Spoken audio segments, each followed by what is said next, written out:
British advanced pain clinic, నొప్పి మాయం, surgery దూరం. For appointments 9155515563.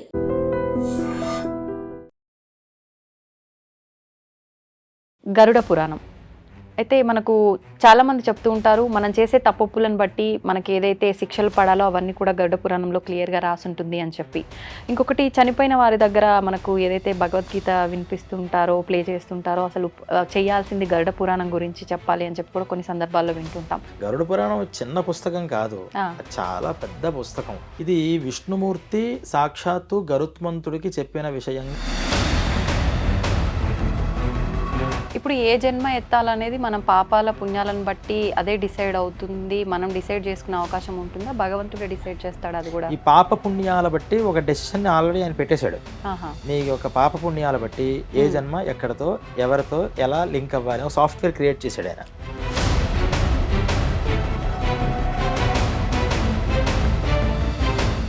అయితే ఇప్పుడు ఒక తల్లి గర్భంలోంచి జన్మించిన వాళ్ళు ఇద్దరు ఉంటే ఇద్దరు ఒకేలా ఉండటం చాలా కష్టం, ఉండరు కూడా చాలా వరకు. కానీ ఎక్కడో ఒక దగ్గర మనతో పోలిన వాళ్ళు, మన రూపంతో ఉండే వాళ్ళు 7 ఉంటారని చెప్పి అంటూ ఉంటారు. అది నిజంగా ఉంటారా?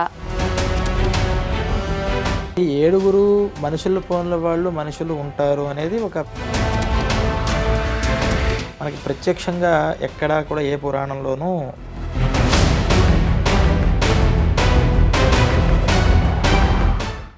నమస్కారం, వెల్కమ్ టు ఐ డ్రీమ్. ధర్మ మార్గం విత్ విజిత కార్యక్రమానికి స్వాగతం.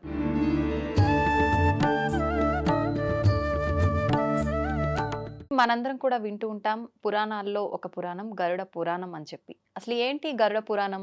గరుడ పురాణం ప్రకారం మనం ఏదైతే తప్పులు చేస్తున్నామో, అధర్మంగా ప్రవర్తిస్తున్నామో వాటిని అనుసరించే మనకు గరుడ పురాణంలో ఏదైతే రాసిందో అది ఏంటి అంటే శిక్షలు. మనం చేసే తప్పులకి ఒక్కొక్క తప్పుకి ఒక్కొక్క శిక్ష అని చెప్పి ఉంది అని వింటుంటాం. నిజంగా ఇదంతా నిజమేనా? గరుడ పురాణంలో నిజంగా ఇవే రాసున్నాయా? ఇలాంటి మరిన్ని విషయాలు ఇప్పుడు మనం అడిగి తెలుసుకుందాం.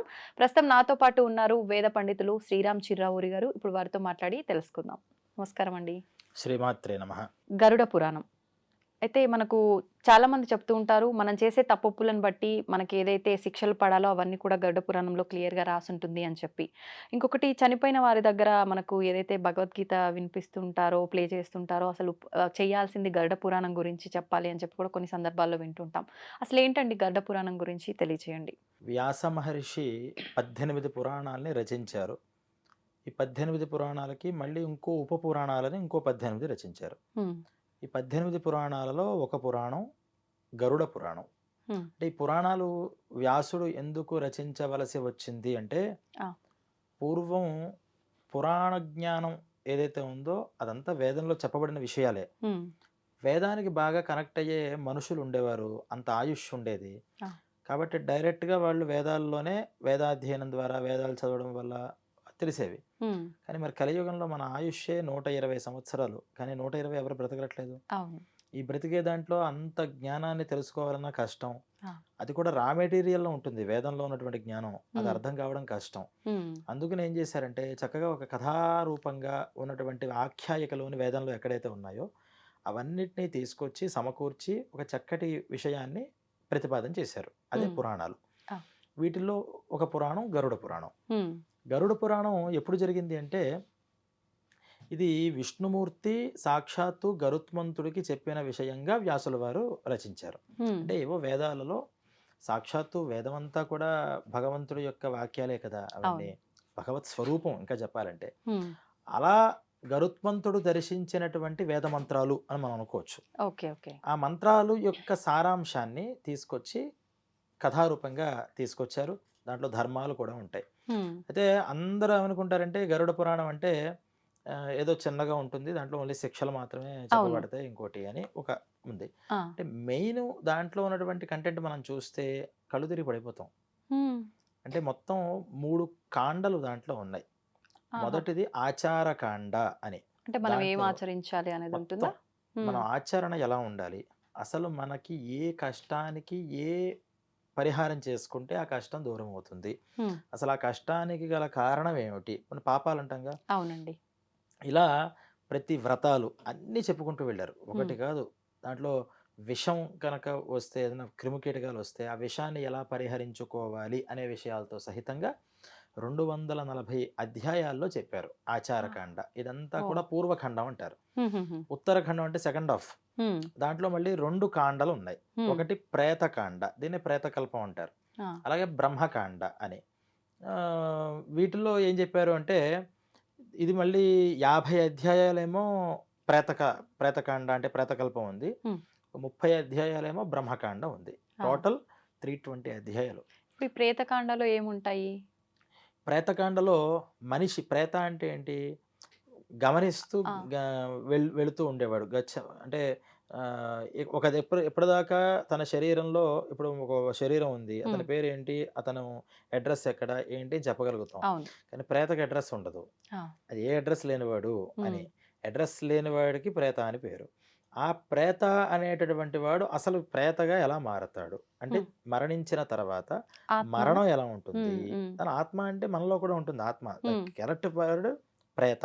ఓకే. ఓకే. ప్రేత అనేది కరెక్ట్. ఆత్మ అంటే మరి మనలో ఉన్నది కూడా ఆత్మే. అవును. అది ప్రత్యేకంగా ఆత్మ అంటాం. ఆత్మ ఒక దగ్గర తిరుగుతూ గాలిలో కనిపించదు కదా! కనిపించదు. దాన్ని ప్రేత అని పిలిచారు అందుకని. హ్మ్. హ్మ్. ఈ మనిషి ఇప్పటిదాకా బ్రతికి ఇక్కడి నుంచి మరణించేటప్పుడు తన యొక్క స్థితి ఎలా ఉంటుంది?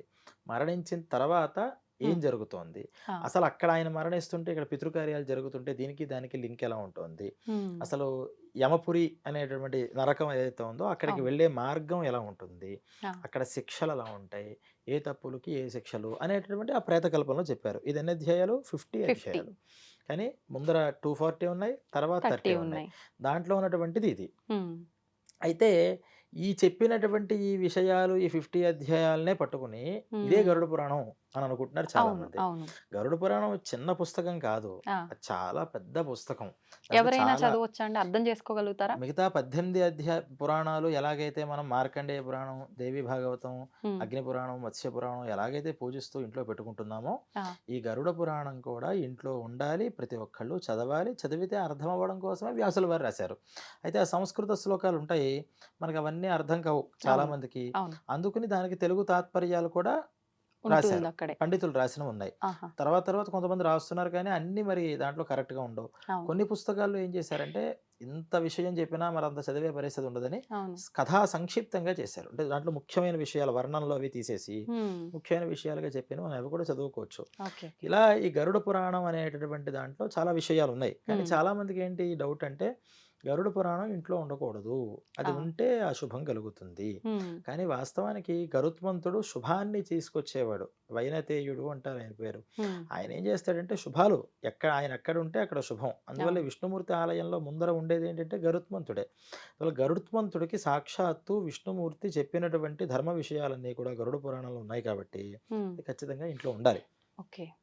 డౌట్ ఏంటంటే జనాలకి ఇది ఎందుకు చదవకూడదు అనుకుంటున్నారంటే, పోయిన సమయంలో ఇందాక మీరన్నట్టు ముఖ్యంగా చదవాల్సింది ఇది అని హ్మ్. ఎందుకన్నారు?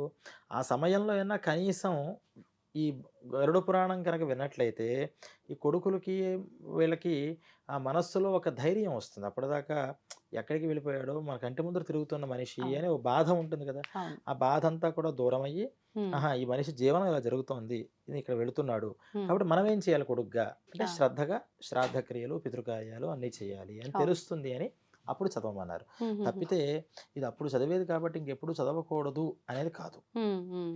అయితే అన్ని శిక్షల గురించే ఉంది అని ఇంకొకటి తెలియడం వల్ల గూడా అంటే దీన్ని ఇంట్లో పెట్టుకోవడము వల్ల అశుభము, లేదంటే అమ్మో! మనం ఏం పని చేసినా గూడా దీనికి ఏ శిక్ష పడుతుందని ఒక భయం గూడా మొదలవుతుంది ఇవన్నీ తెలుసుకుంటే అనే ఒక ఆలోచన గూడా ప్రతి ఒక్కరిలో ఉంటుంది. ఉండాలి కదా! హ్మ్. వాస్తవానికి ఆ హ్మ్. భయం ఉండాలి. హ్మ్. మనం లా బుక్ ఉందనుకోండి. హ్మ్. ప్రతి లాయర్ ఏం చేస్తాడు? ఆ లా బుక్‌ని పెట్టుకుంటాడు. హ్మ్. రాజ్యాంగాన్ని ఫాలో అవ్వాలి. అవ్వకపోతే ఏముంటుంది?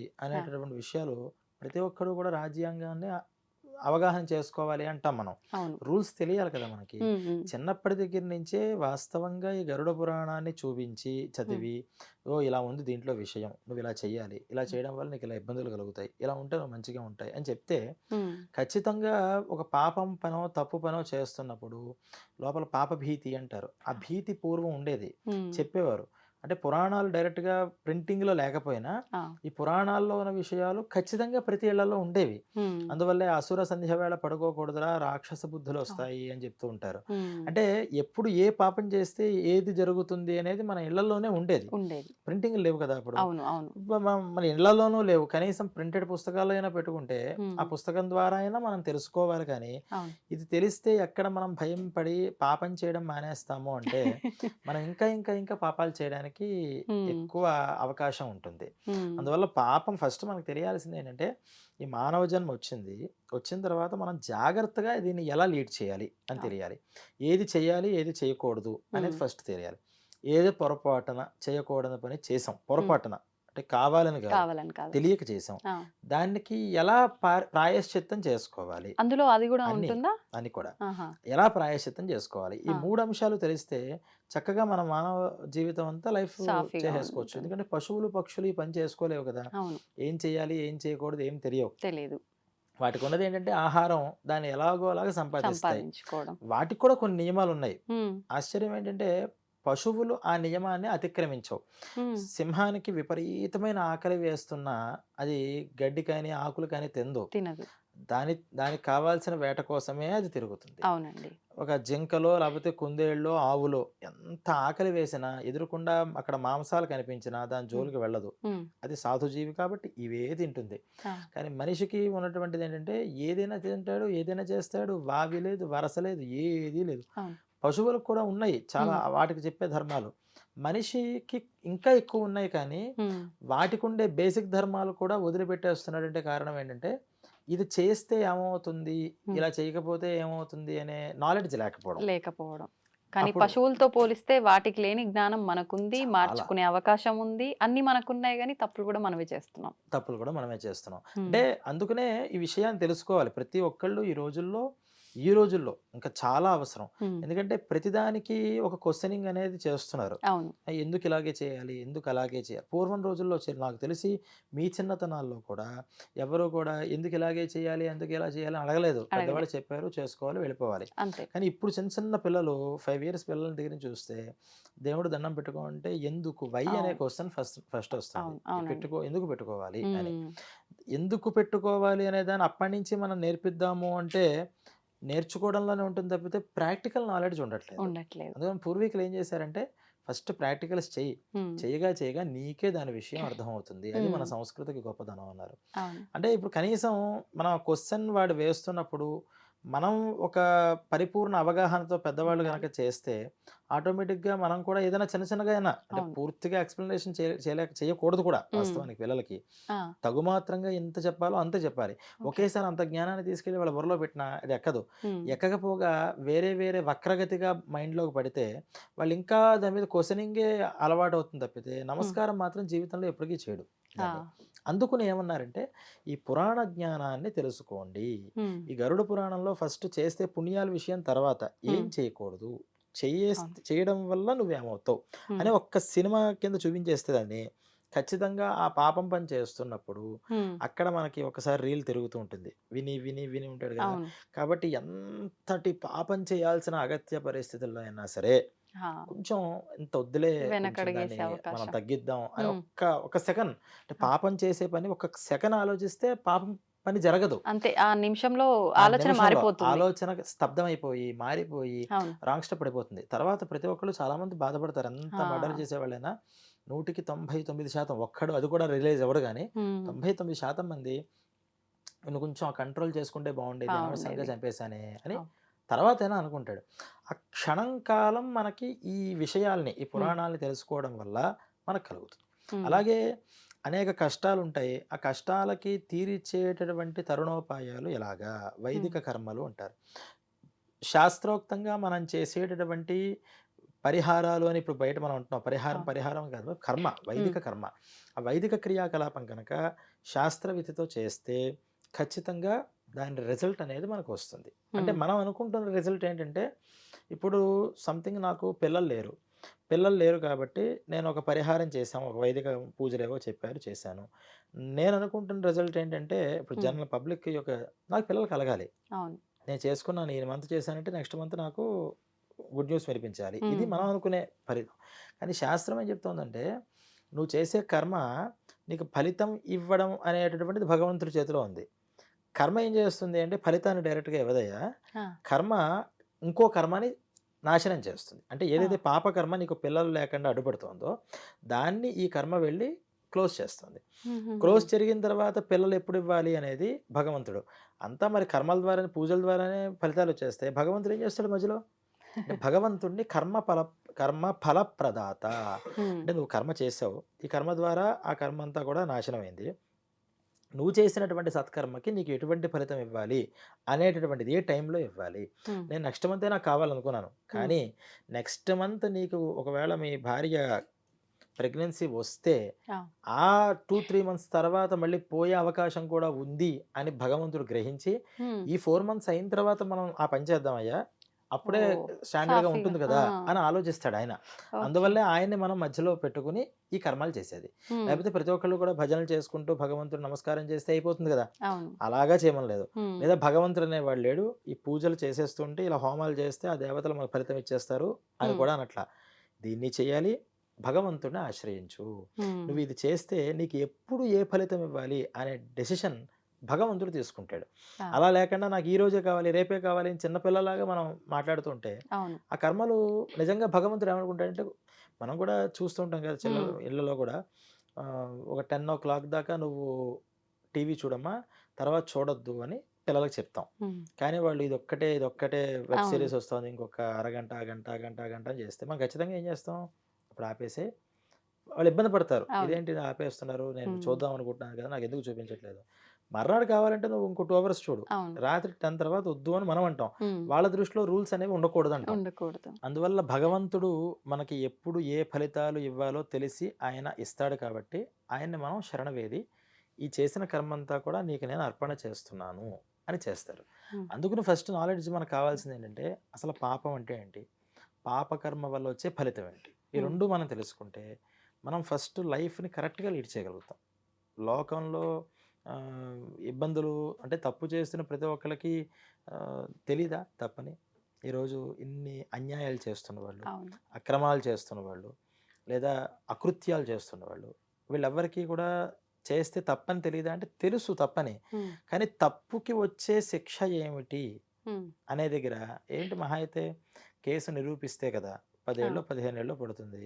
ఈ లోపల మనం కొంచెం ఏదన్నా ఉపయోగించామంటే సెట్ అవుతాం. అవును, లేదు, ఇదంతా అయ్యే టైంకి అసలు ఈ లోపల నేను ఎంజాయ్ చేస్తాను కదా అనే ఒక, అంటే శిక్ష అంటే ఇక్కడ మనకు రాజ్యాంగం విధించేటటువంటి శిక్షలు మాత్రమే అని ఉమ్, అనుకుంటున్నారు. ఉమ్, కానీ గరుడ పురాణంలో ఏం చెప్పారంటే రాజదండన, యమదండన అని 2 ఉన్నాయి.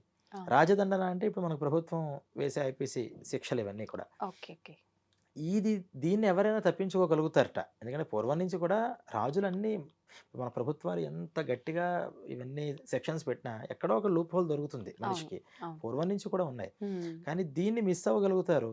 కానీ రాజదండలు కూడా భయపడేవారు. ఎందుకంటే ఉమ్, అది కఠినంగా ఉండేవి అప్పట్లో. దీన్ని కూడా ఖాతరు చేయకుండా దీని నుంచి అలా మనం మిస్ చేయొచ్చు, ఇలా అబద్ధం ఆడొచ్చు అనుకున్న వాళ్ళు కూడా ఉమ్, పైన నరకంలో యమధర్మరాజు దగ్గర శిక్షలు తప్పించుకోలేరు అని ఉమ్, క్లారిఫికేషన్ అక్కడ ఇచ్చారు.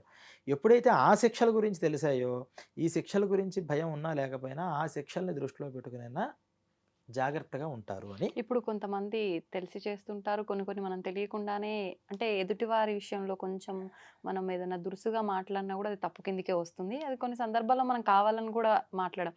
అంటే తప్పు తెలిసి చేసినా తెలియక చేసినా శిక్ష అనేది ఖచ్చితంగా ఉంటుందంటారా? ఉంటుంది అది. ఈ తప్పులు గురించి, పాపాల గురించి వివేచన చేస్తూ 3 రకాలుగా ఉంటాయి ఏ పాపమైనా. మనస్సుతో చేసేది, నోటితో చేసేది, బై యాక్షన్ చేసేవి 3 రకాలు. త్రికరణాలు అంటాంగా ఆ, వీటి ద్వారా.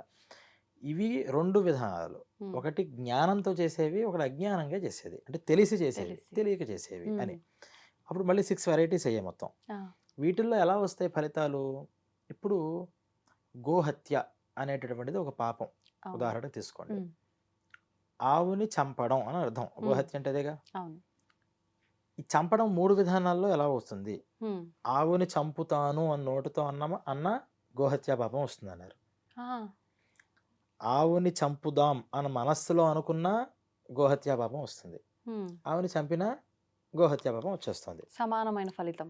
ముగ్గురికి సమానం కాదు. ఉమ్, ముగ్గురికి గోహత్యా పాపం అయితే వస్తుంది. వస్తుంది. దాన్ని మనం సమానం అని చెప్పలేము. ఉమ్, ఉమ్, ఎందుకంటే నోటితో అంటే ఎంత పాపం వస్తుందో అంత ఫుల్‌గా 100% వస్తుంది. ఆ, కానీ నోటితో చెప్పిన 100% బై యాక్షన్ చేసే 100% ఈక్వలా అంటే ఉమ్, మనం దాన్ని ఈక్వల్ చేయలేము. ఎలాగా అంటే లీటర్‌ని, కేజీని ఈక్వల్ చేయగలుగుతామా? లీటర్‌ని లేకపోతే స్పీడ్‌ని ఈక్వల్ చేయగలుగుతామా? చేయలేము. దేని కాలిక్యులేషన్ దానిది. అవును. అలా ఈ పాపం అనేది 3 రకాలుగా వస్తుంది. ఉమ్, మరి ముగ్గురికి ఎలాంటి శిక్షలుంటాయి అంటే, యాక్షన్‌గా చేసినప్పుడు బై యాక్షనే శిక్ష అనుభవిస్తాడు. ఆ, శిక్ష అంటే రియాక్షన్ అది. అవును.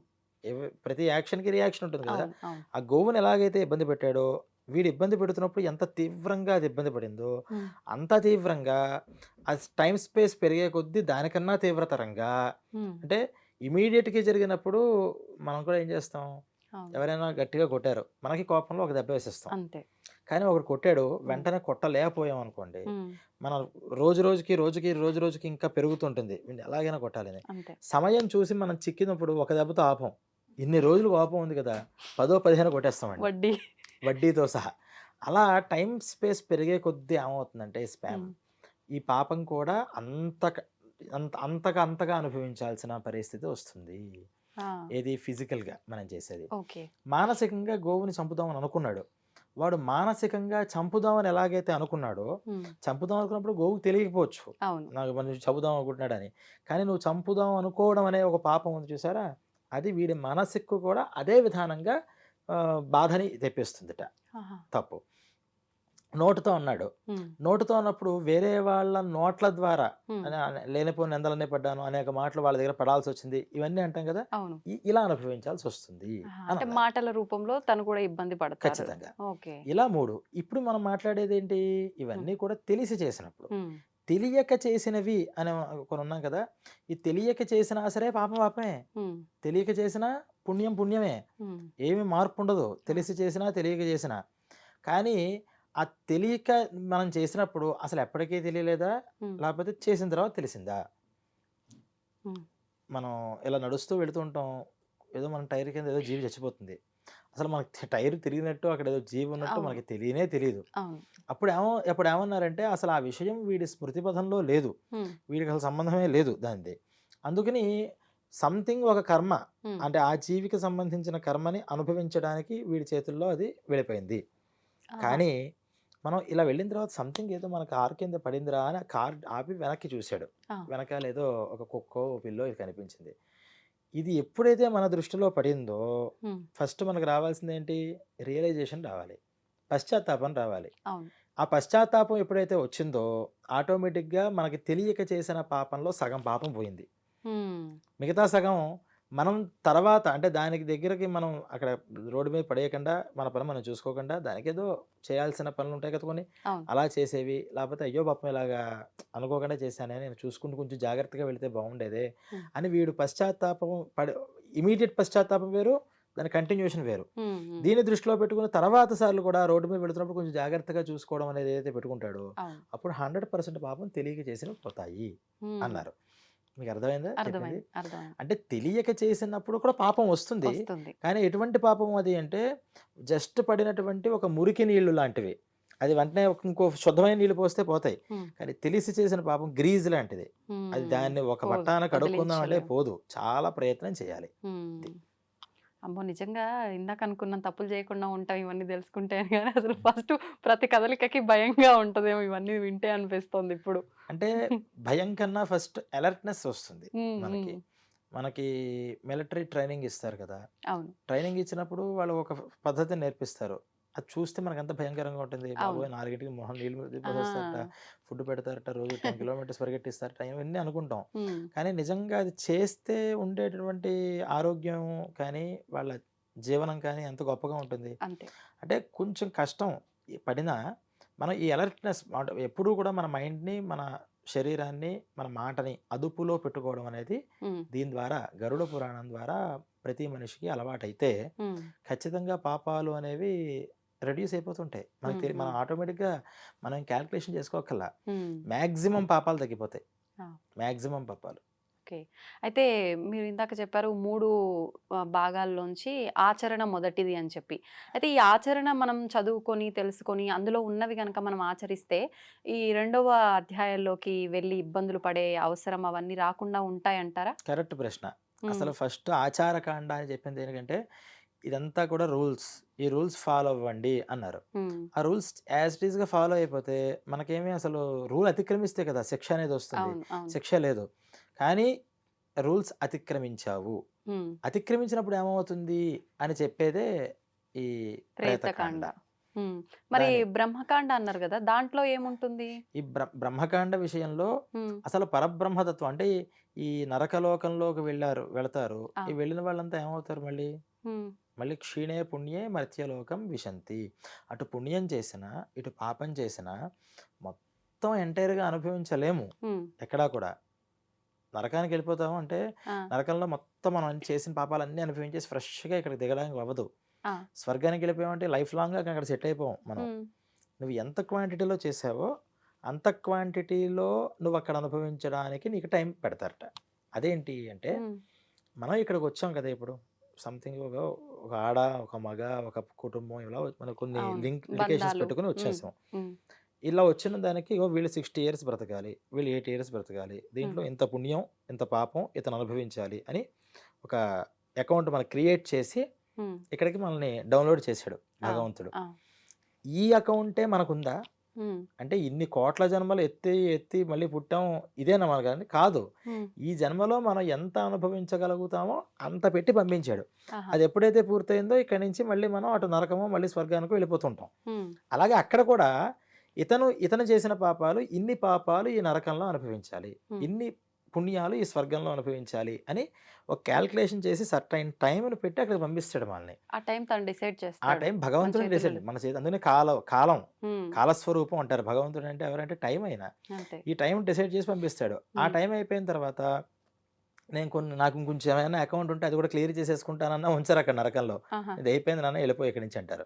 ఓకే. స్వర్గంలో కూడా నేను కొంచెం పాత అకౌంట్లు ఏమైనా ఉంటే క్లియర్ చేసుకుంటానంటే కుదరదు. హ్మ్. నువ్వు వెళ్ళిపోవాలి అర్జెంట్‌గా ఫస్ట్ ఇక్కడి నుంచి అంటారు. ఆ! మళ్ళీ వాళ్ళు ఏం చేయాలి? మళ్ళీ ఇక్కడికొస్తారు భూమి హ్మ్. మీదకి. భూమి మీదకి రావడం వల్ల ఎందుకు పంపిస్తూ ఉంటాడంటే, చేసిన ప్రతి పాపము, అటు పుణ్యము అంటే దేవతలు కూడా పాపాలు చేశారుగా. హ్మ్. పాపాలు అనేవి భూమి మీదే కాదు, అన్ని లోకాలలోనూ పాప పుణ్యాలున్నాయి. ఆ! కానీ పుణ్యాన్ని అనుభవిస్తూ ఇప్పుడు పాపాన్ని దేవతలు పాపాలన్నారు గదా! హ్మ్. అంత జ్ఞానం తెలిసి మనందరిని నడిపిస్తున్న వాళ్ళు పాపాలు చేయడం అంటే ఏంటి? దేవతలు వేరు, దేవుడు వేరు. హ్మ్. భగవంతుడు అంటే దేవుడు అంటాం. హ్మ్. దేవతా శక్తులు చాలా ఉంటాయి. ఆ! ఆ శక్తులు కూడా మనలాగానే భూమి మీదకి ఒకసారి అంటే భగవంతుడిచ్చే ఒక అవకాశం హ్మ్. మానవ జన్మ అంటే భూమి మీద. అందుకనే భూలోక మానవుడికే చాలా గొప్పతనం. హ్మ్. అందరి దేవతలు కూడా మనల్నే చూస్తుంటారట. ఎంత అదృష్టం నాయనా మీరు. హ్మ్. మేమంతా చేసాము అంటే కొత్త కొత్త కర్మలు ఇక్కడేమి సృష్టించుకోవడానికి లేదు. కానీ పాపం డైరెక్ట్‌గా అనుభవించకుండా హ్మ్. ప్రాయశ్చిత్త రూపంగా కడిగేసుకునే ప్రాసెస్ భూమి మీదే ఉంది. హ్మ్. వేరే లోకాల్లో లేదు. ఆహా! ఖచ్చితంగా అనుభవించాల్సిందే అక్కడ పుణ్యమైనా, పాపమైనా. హ్మ్. కానీ భూమి మీద ఏంటంటే పుణ్యం అనుభవించొచ్చు అవును. కావాలంటే. అవును. లేదా అంతా మళ్ళీ భగవంతుడికి తిరిగి ఇచ్చేయొచ్చు. హ్మ్. పాపం అనుభవించొచ్చు. లేదా పాపం అనుభవించకుండానే హ్మ్. దాన్ని క్లియర్ చేసుకోవచ్చు. ఓకే. ప్రాయశ్చిత్తాలు అంటాం కదా మనం అవును. అవును. ఇవన్నీ. వీటి ద్వారా చేసుకోవచ్చు. హ్మ్. అందుకని ఎంత అదృష్టవంతులై భూలోక మానవులు అంటారు.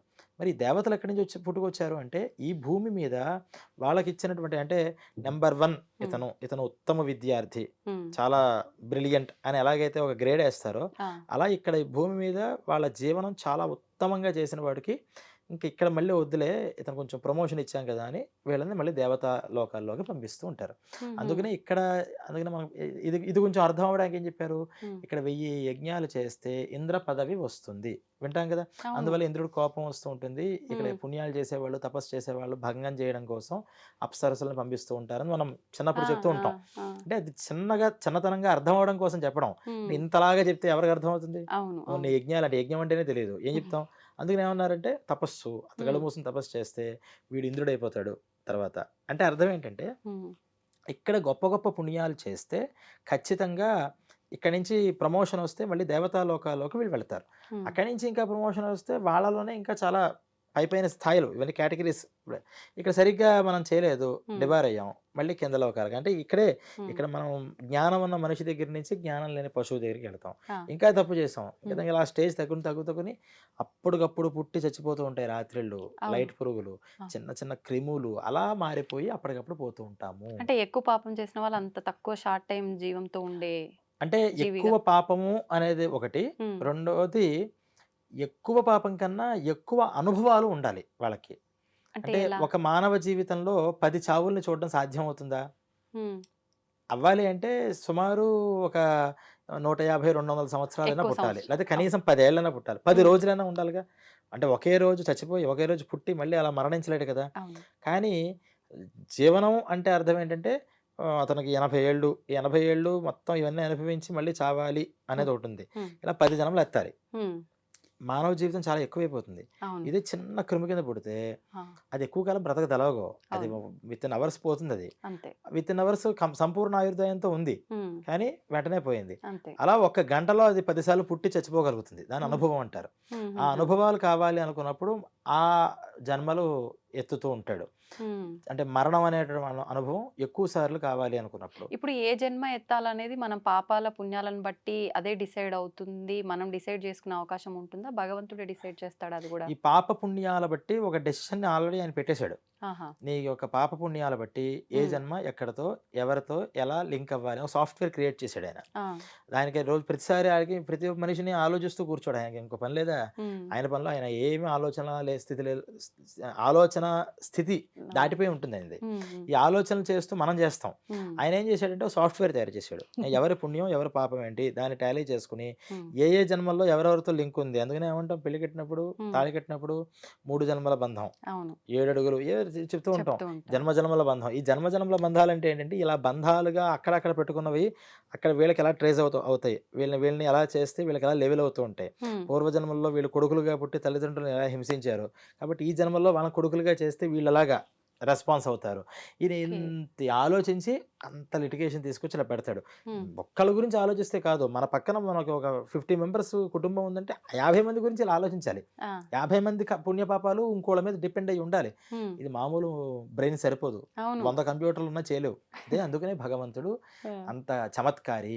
ఇది విని అర్థం ఇవన్నీ చేసుకోవడానికి కూడా మస్తు బుర్ర ఉండాలి. చాలా ఇన్ని రకాల ఆలోచనలు ఆయన మైండ్లో ప్రాతిపదిక పెట్టుకొని ఆ, ఇది ఎలాగా ఇలా చిటికేసే లోపల ఎన్నో జన్మలు పుడతాయి, ఎన్నో ఆ, జన్మలు అయిపోతూ ఉంటాయి. అవును. అలా సెకండ్కి మారిపోతూ ఉంటే మారిపోయే లింకులతో ప్రకారం ఆయా గర్భాల్లో ప్రవేశిస్తూ ఉండాలి. కొంతమంది గర్భంలో ప్రవేశిస్తారు, అమ్మయ్య నా కడుపు కాసింది అని అనుకుంటుంది, అనుకునే లోపే ఆ గర్భశోకం.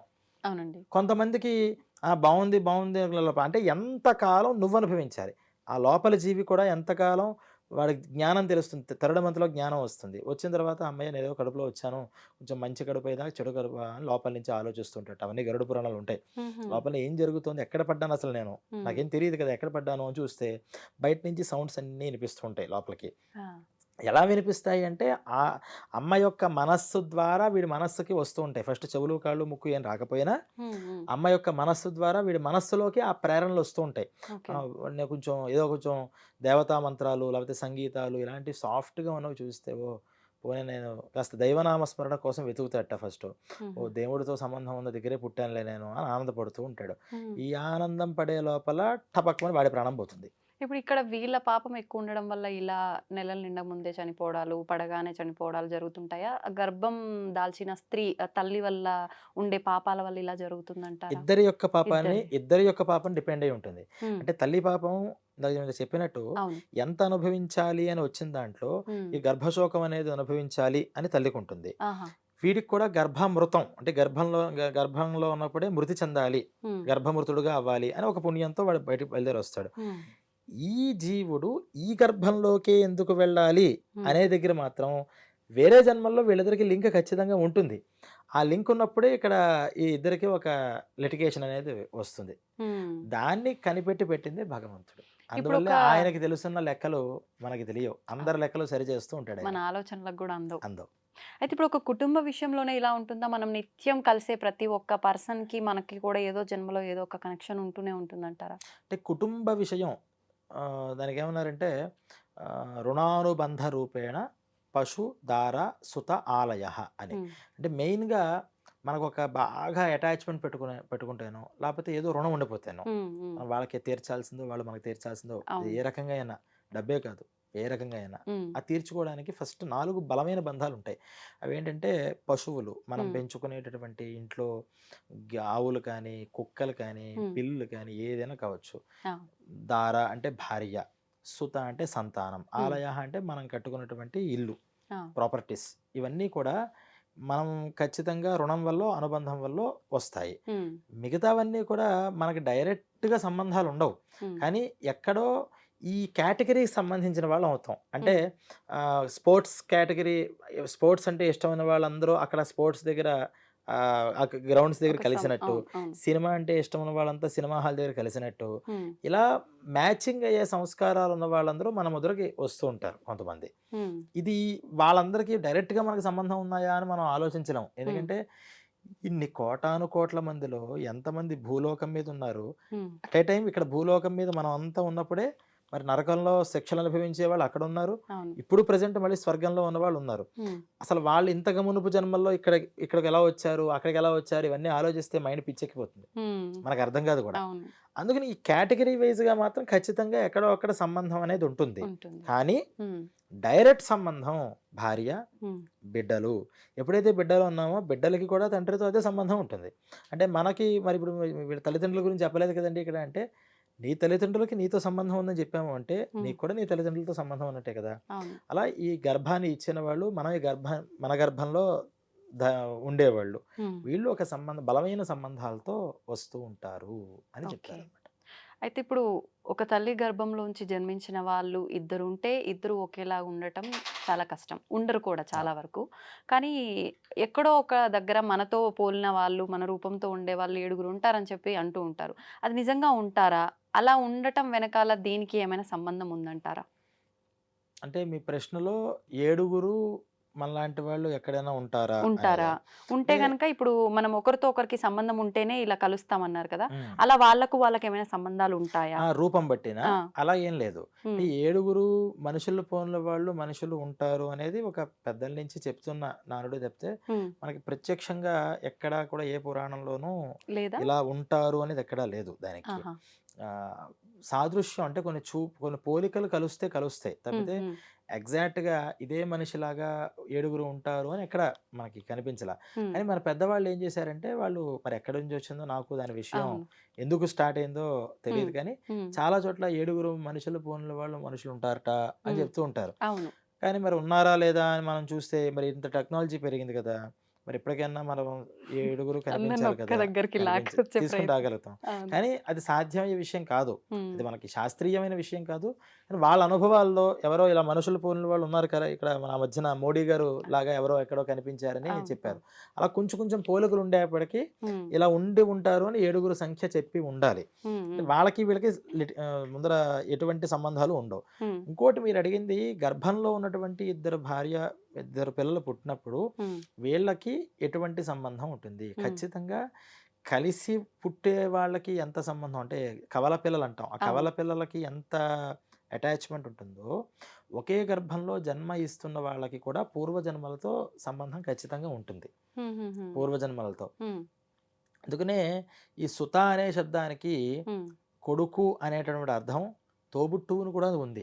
అందుకనే పెద్దన్న గారు అంటే తండ్రి లాంటి వారు, తండ్రితో సమానము అని చెప్పి తమ్ముళ్ళందరూ కూడా కొడుకుల్లాగా చూడాలి, వదిన అంటే అమ్మతో సమానం ఏమైనా చెప్తూ ఉంటాం. ఎందుకు అంటే ఆ సుత అంటే పిల్లలు అంటే తమ్ముళ్ళ దగ్గర తర్వాత పుట్టిన వాళ్ళు ఎవరైతే ఉన్నారో అందరూ కూడా దాంతో సంబంధం అవుతారు. వీళ్ళు కూడా సంథింగ్ ఎక్కడో అక్కడ ఏదో రకమైన సంబంధాన్ని పెట్టుకునే వస్తుంటారు. అందువల్ల కొంతమంది అన్నతమ్ముళ్ళు చూస్తే వాళ్ళు బాగా రామలక్ష్మణుల్లా ఉంటారు, కొంతమంది చూస్తే వాలి సుగ్రీవుల్లా కొట్టుకుంటూ ఉంటారు. మనం ఎన్ని చెప్పినా సరే వాళ్ళకి కుదరదు. అంటే అలా కొట్టుకోవడం అనేటటువంటి దాంట్లో వాళ్ళు అనుబంధాన్ని పెట్టుకుని అదే కొట్టుకోవడం ఇక్కడ కూడా కంటిన్యూ చేస్తున్నారు. కసి తీరలేదు, ఎంత కొట్టుకున్నా కసి తీరదు మనకి. ఇంకా వాడిని ఏదో చేయాలని బాగా లోపల పెట్టేసుకుంటాడు.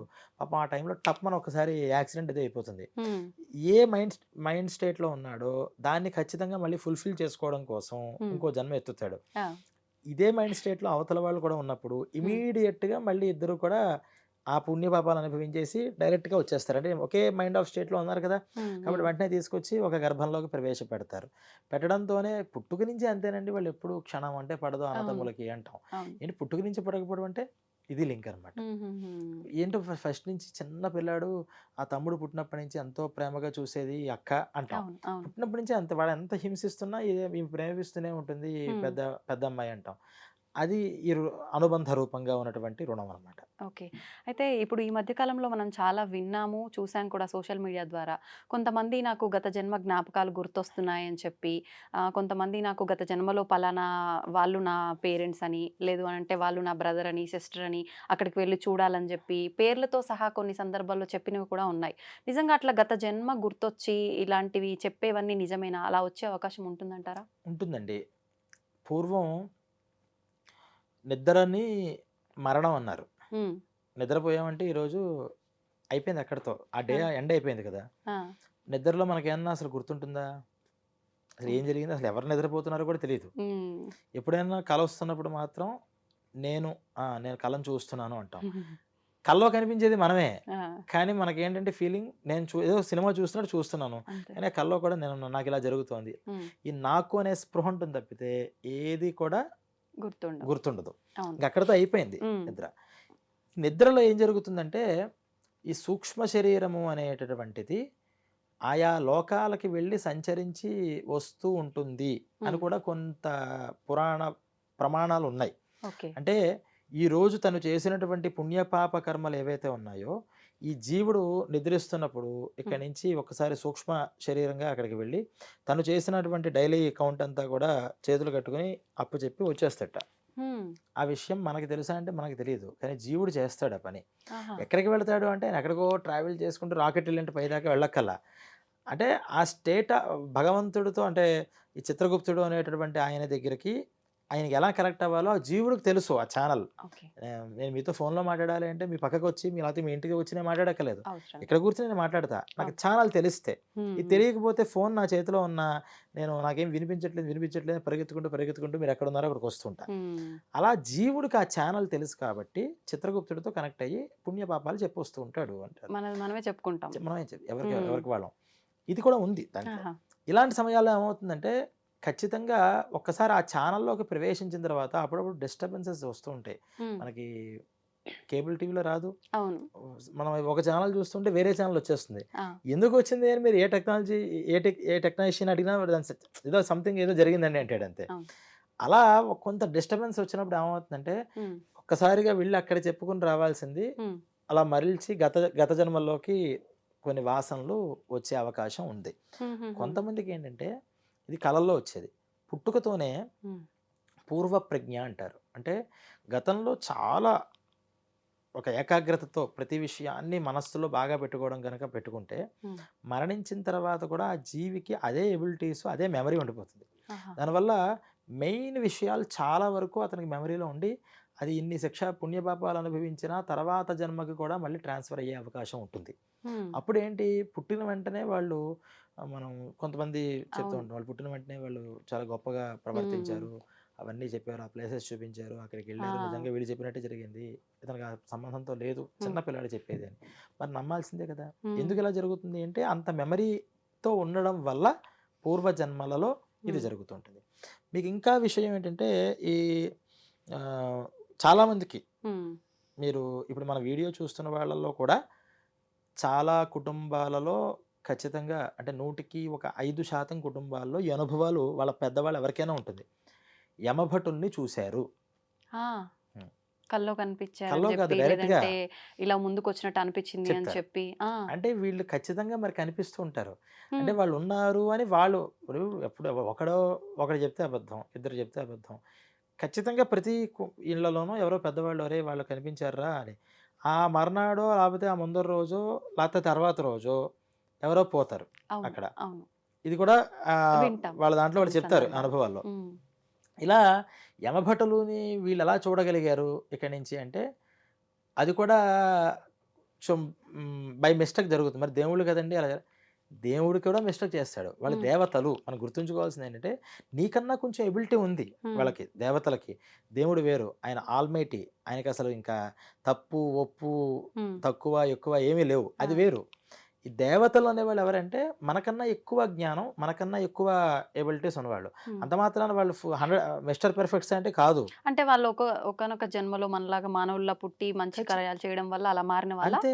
ఆహా! మీకు ఏ పురాణం ఎత్తినా అదే చెప్పేది. ఓకే. ఇంద్రుడికి ఇంద్ర పదవి ఎలా వచ్చింది? అంటే యజ్ఞాలు చేశాడయ్యా, ఎగ్జాక్ట్. ఇంద్ర పదవి ఎన్ని వచ్చింది. శతయాగాలా ఆ! ఏమో 100 యాగాలు చేస్తే అక్కడికి వచ్చింది. హ్మ్. మరిప్పుడు మనం ఆంజనేయ స్వామిని ఏమంటాం? భవిష్యత్ చతురాన్నాయ నమః అంటాం. అంటే హ్మ్. భవిష్యత్తులో నువ్వు బ్రహ్మవి హ్మ్. అంటాం. హ్మ్. అంటే ఇప్పుడు ఈ యుగంలో ఉన్నటువంటి ఆంజనేయ స్వామి హ్మ్. వచ్చే యుగంలోకి వెళ్ళేటప్పటికి ఆయన బ్రహ్మ పదవిలో కూర్చుంటాడు. ఆ!